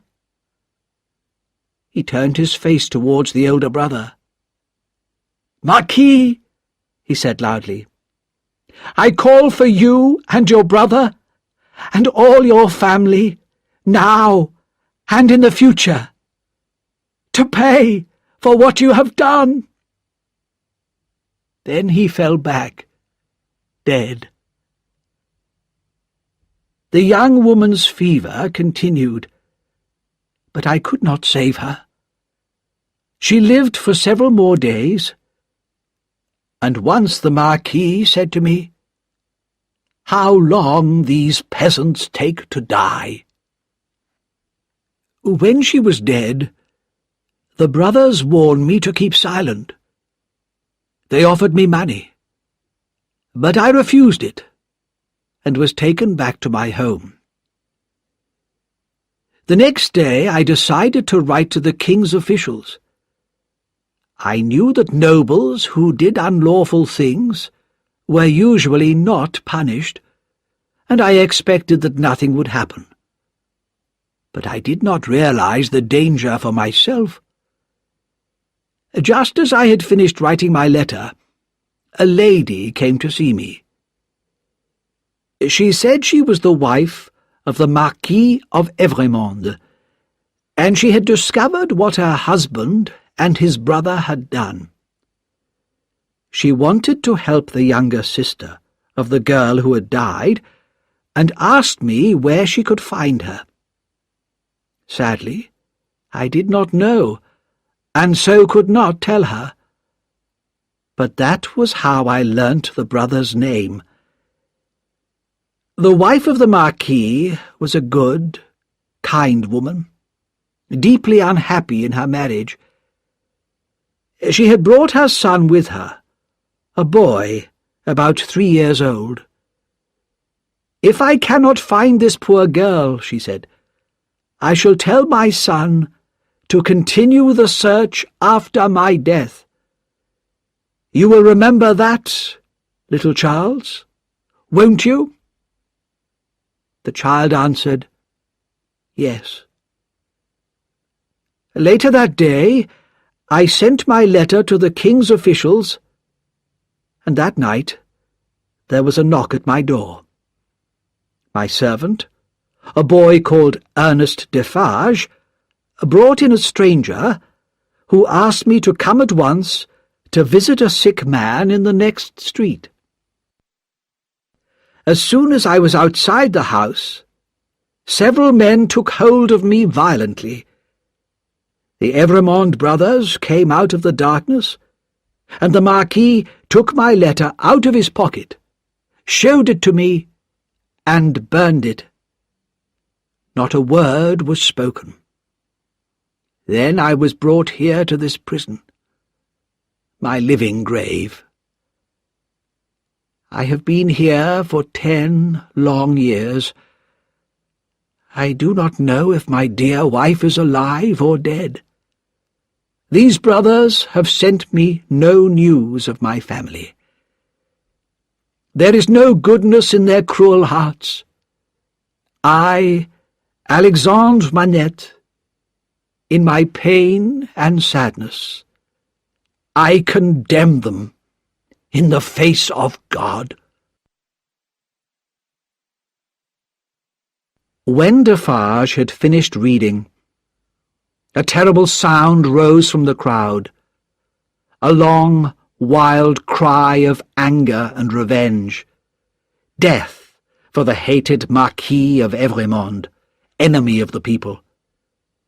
The trial was over, and in less than 24 hours, Charles Darnay would go to the guillotine. Chapter 11. Madame Defarge's Revenge. Lucy held out her arms to her husband. "Let me kiss him. One last time." Most of the citizens had gone out into the streets to shout how they hated the prisoners, but Barsad was still there. "Let her kiss her husband," he said. "It's just for a minute." Lucy went over to her husband, and he took her in his arms. Dr. Manette followed his daughter, and fell on his knees before them. But Darnay pulled him to his feet, saying, "No, no. Now we know how much you suffered, especially when you knew whose son I was. But you kept your feelings secret, because of your love for Lucy. We thank you, with all our hearts, for what you did. I tried so hard to do what my mother had wished, but I never found that poor girl. And how could that terrible story ever have a happy ending?" He turned to his wife. "My dearest love, we shall meet again, in the place where there are no worries. God be with you both." As Darnay was taken away, Lucy fell to the floor unconscious. Sidney Carton came quickly forward to help Mr. Lorry and Dr. Manette. He carried Lucy to her coach, and she was taken home. Then he carried her into the house, where her daughter and Miss Pross waited, tears falling from their eyes. "Before I go," said Sidney Carton, "may I kiss her?" He touched Lucy's face lightly with his lips, whispered a few words, and went into the next room. "You are still very popular with the citizens, Doctor. You must try again to talk to the judges." "I'll do everything I can. Everything," Dr. Manette said. Mr. Lorry went with Carton to the door. "I have no hope," whispered Mr. Lorry sadly. "Nor have I," replied Carton. "After today, no judge in Paris would even try to save him. The people would be too angry. I will return here later to see if there is any news. But there is no real hope. He left the house and began to walk quickly towards Saint-Antoine. His face was calm and serious. He looked like a man who had decided to do something. I must show myself to the people here, he thought. They should know that there is a man like me in the city. In Defarge's wine shop, the only customer was Jacques III, who had been on the tribunal that had decided Darnay should die. When Carton sat down and asked for a glass of wine, Madame Defarge looked at him carelessly at first, then much more carefully. She went back to her husband and Jacques III, who were talking. "He is very much like Evrémonde," she said softly. Defarge himself looked at Carton and said, "Yes, but only a little," and the three continued their conversation. Carton listened carefully, while pretending to read a newspaper. "Madame is right," said Jacques III. "Why should we stop at Evrémonde?" "We must stop somewhere," said Defarge. "Not until they are all dead. Every one of that family," said his wife. "You're right. But think how much the doctor has suffered. Perhaps he has suffered enough." "Listen," said Madame Defarge coldly. "Don't forget that I was that younger sister. And it was my family that suffered so much from the Evrémonde brothers. It was my sister who died, and my sister's husband, and my father. It was my brother who was killed. Tell others to stop. Don't tell me." Carton paid for his wine and went out quickly on his way. He went back to Dr. Manette's house, where more bad news was waiting for him. The doctor's mind had returned to the past once again.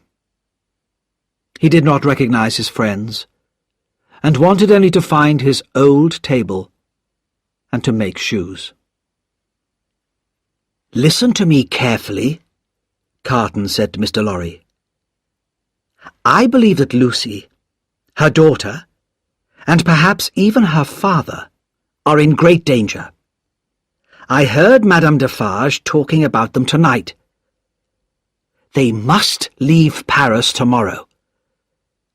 They have the necessary papers, and so do you. Here are mine. Take them, and keep them safe with your own. You must leave by coach at 2 o'clock tomorrow. Keep a place for me in the coach, and don't leave without me. Promise that you will do exactly what I have said. Many lives will depend on it." "I promise," said Mr. Lorry. Chapter 12. A Change of Clothes. Charles Darnay passed his last night alone in the prison. He had no hope. He knew he must die, not for anything he had done wrong, but for the crimes of his father and his uncle. He sat down to write to his wife. "I knew nothing about the time your father spent in prison until he told me. Even then, I did not know that it was my family that had been so cruel to him. I told your father that my real name was Evrémonde, and he made me promise not to tell you. I am sure that he had forgotten the paper he had written. But what has happened now is not his fault. Take care of him and our child, and one day we shall all meet again in the happier world that comes after death. Darnay did not sleep peacefully that night, and in the morning he walked up and down his prison, waiting. He counted the hours. 9, gone forever. 10, 11, 12, gone forever. At 1 o'clock, he heard someone outside the door. The door opened and closed, and there stood Sidney Carton, holding a warning finger to his lips. "Be quiet. I come from your wife. She begs you to do exactly what I say and to ask no questions. There is no time. Take off your boots and put on mine." "Carton, my dear friend," said Darnay, "it is impossible to escape from this place. You will only die with me." "I'm not asking you to escape. Put on my shirt and my coat." He did not allow Darnay time to argue or refuse. "Now sit down and write what I say," he said. "Quickly, my friend, quickly." "If you remember," he said, and Darnay wrote, "the words we spoke so long ago, you will understand this when you see it." As he said this, Carton took his hand from his pocket. "What is that in your hand?" asked Darnay. "Nothing." "Have you written, 'See it'?" "Good. Now, go on writing," said Carton quietly. "I am happy that I can prove them now. This is not a reason for sadness." Carton's hand was close to Darnay's face, and he gently pressed a cloth against Darnay's nose and mouth. A minute later, Darnay lay unconscious on the ground. Carton quickly dressed himself in Darnay's clothes and pushed the note that Darnay had written inside Darnay's pocket. Then he went to the door and called softly, "Come in now." The spy Barsad came in. "Quick, help me," said Carton. "You must help me to the coach." "You?" asked the spy. "Him, man. I've changed places with him." "You can say that it was too much for him, saying his last goodbye to his friend. That happens quite often, I believe." "Yes, often," replied Barsad. "But do you promise to keep me out of danger? And go on with this plan to the end? The number must be right. 52 prisoners must die today. Have I not already promised to be true to the death? Hurry, man! Take him to Mr. Lorry, put him in the coach yourself, and tell Mr. Lorry to leave at once." Barsad called 2 men into the room and told them to lift the unconscious man and carry him out. "The time is short, Evremond," said Barsad in a warning voice. "I know it well," replied Carton. "Be careful with my friend, and leave me." The door closed, and Carton was left alone. He listened carefully, but there were only normal prison sounds. No shouts, no alarm bells. He waited calmly. Soon he heard the sound of doors opening. The door of his prison cell opened, and a man said, "Follow me, Evremond," and Carton followed him into a large, dark room. There were many people there, some standing, some sitting, some walking about, some crying. Most of them stood silent, looking at the ground. A young woman came up to him. She was thin and pale. "Citizen Evrémonde?" she said. "I was with you in La Force." "True," he said softly. "But I forget what you were accused of." "I am innocent. What could a poor little thing like me do?" "I am not afraid to die, Citizen Evrémonde, but I have done nothing." Her sad smile as she said this touched Carton's heart.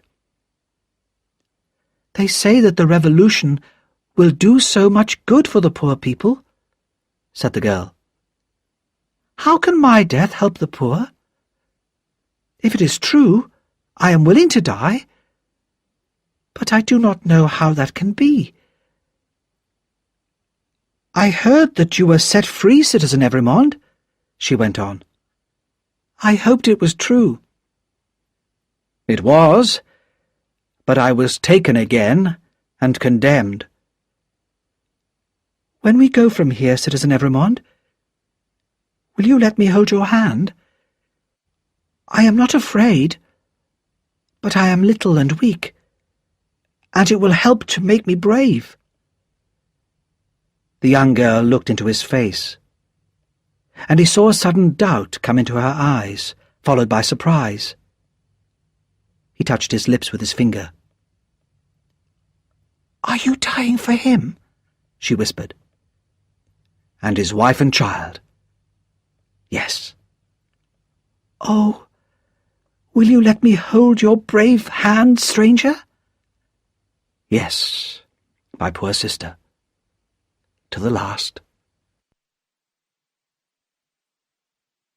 Chapter 13.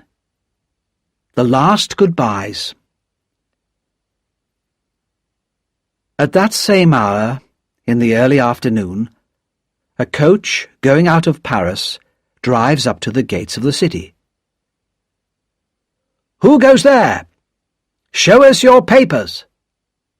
The guard looks at the papers. "Alexandre Manette, doctor. Which is he?" This is Dr. Manette, this helpless old man, whispering crazily to himself. "The last few days of the revolution have been too much for him," said the guard with a cruel laugh. "Lucy, his daughter, the wife of Evrémonde. Which is she?" This is she, with her child, little Lucy, beside her.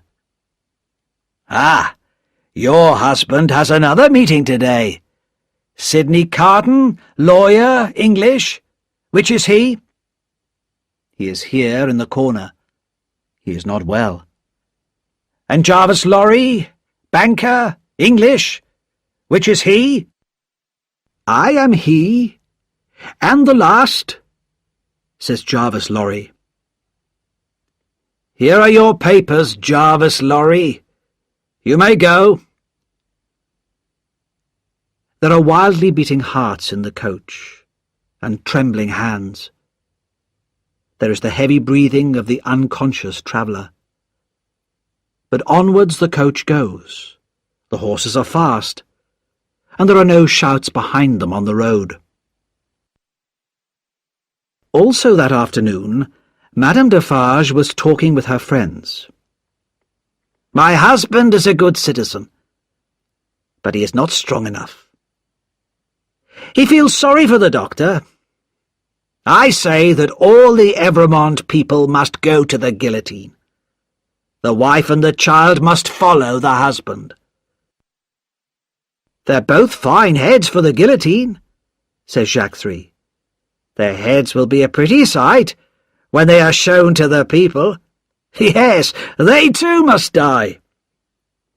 But I'm afraid that my husband may warn them and let them escape," Madame Defarge went on. "And I must do something myself. After the death of Evrémonde, at 3 this afternoon, we'll go to the tribunal and accuse them." The others agreed willingly. "No one must escape. More heads must fall. Lucy Manette will be at home now, waiting for the moment of her husband's death," said Madame Defarge. "I will go to her. She will say things against the Revolution, and condemn herself. Here, take my knitting, and keep my usual seat near the guillotine." "Don't be late," said her friend. "To see the death of Evrémonde, I shall not be late," replied the cruel voice of Madame Defarge. There were many women in Paris at that time who hated the nobles and wanted to see them die. But of all these women, Madame Defarge was the one most feared. All her life she had been filled with hate. It was nothing to her that an innocent man was going to die because of his father's and his uncle's crimes. She wanted more. Hidden in her clothes were a gun and a sharp knife, and with her usual confident step, she began to walk to Dr. Manette's house. The house was not yet empty. Miss Pross and Jerry Cruncher were there, preparing to follow Mr. Lorry's coach. Mr. Lorry had decided that 2 coaches were better than 1. With fewer passengers, each coach would travel faster. But Miss Pross was still worried. A second coach leaving from the house might suggest an escape. "Mr. Cruncher," she said, "you must go and stop our coach coming here. Drive to the church instead, and I'll meet you there at 3 o'clock. Jerry hurried away. It was 2:20, and at once Miss Pross began to get herself ready to leave. She was washing her face when she suddenly looked up and saw a figure standing in the room. Madame Defarge looked at her coldly. "The wife of Evrémonde. Where is she?" Miss Pross quickly stood in front of the door to Lucy's room. "You're a cruel, dangerous woman, but you won't frighten me," she said, breathing hard. Each woman spoke in her own language, and neither understood the other's words. But Madame Defarge knew that Miss Pross was a true friend of the doctor's family, and Miss Pross knew that Madame Defarge was the family's enemy. "I wish to see the wife of Evrémonde. Go and tell her." "Do you hear me?" said Madame Defarge. She stared angrily at Miss Pross, but Miss Pross stared back just as angrily. "I am desperate," said Miss Pross. "I know that the longer I can keep you here, the greater hope there is for my darling girl. If you fight me, I'll fight back." Madame Defarge stepped forward and called loudly, "Citizen Doctor! Wife of Evrémonde! Answer me!" There was no answer, and Madame Defarge quickly opened 3 of the doors and saw that the rooms were empty. One door was still closed. "If they are not in that room, they are gone. But they can be followed and brought back." She went towards the door, but Miss Pross jumped forward and held her round the waist. Madame Defarge was used to the fighting in the streets and was strong. But love is stronger than hate, and Miss Pross did not let go. Madame Defarge tried to pull out her knife. "No," said Miss Pross. "It's under my arm. You shall not have it." Madame Defarge put her hand to the front of her dress and began to pull out the gun. Miss Pross looked down, saw what it was, and hit out at it wildly. There was a loud bang and a cloud of smoke, and Miss Pross stood alone, trembling with terror. All this in a second. As the smoke cleared, Miss Pross saw the lifeless body of Madame Defarge on the ground. In horror, she opened her mouth to call for help, but then she thought of the dangers this would bring for her dear Lucy. With shaking hands, she got her hat and coat, locked the door of the room, and went downstairs. As she crossed the bridge on the way to the church, she dropped the key of the locked room in the river and hurried on to meet Jerry Cruncher. As the death carts carry the condemned prisoners through the streets of Paris, crowds watch to see the faces of those who are to die. In the chairs around the guillotine, the friends of Madame Defarge are waiting for her. "Teresa! Teresa Defarge! Who has seen her? She's never missed before."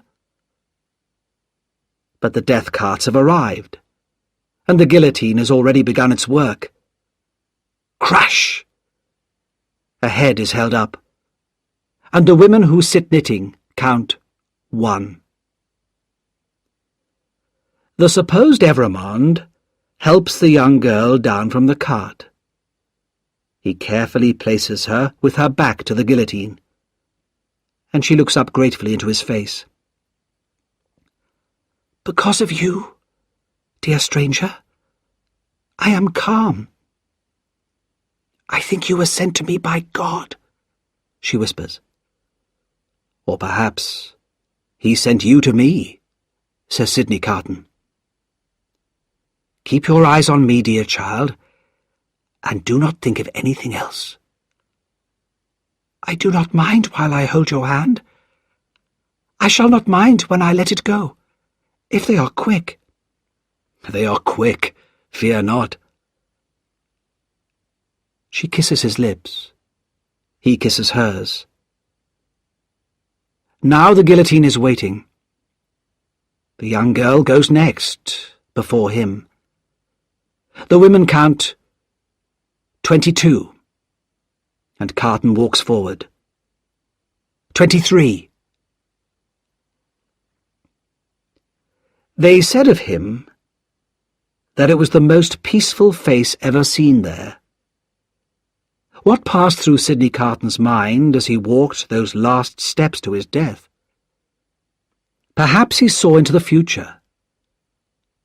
I see Barsad, Defarge, the judges, all dying under this terrible machine.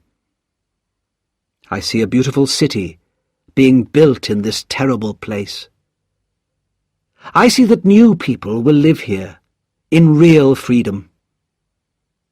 I see the lives for whom I give my life, happy and peaceful in that England which I shall never see again. I see Lucy when she is old, crying for me on this day every year, and I know that she and her husband remember me until their deaths. I see their son, who has my name, now a man. I see him become a famous lawyer, and make my name famous by his work. I hear him tell his son my story. It is a far, far better thing that I do than I have ever done. It is a far, far better rest that I go to than I have ever known.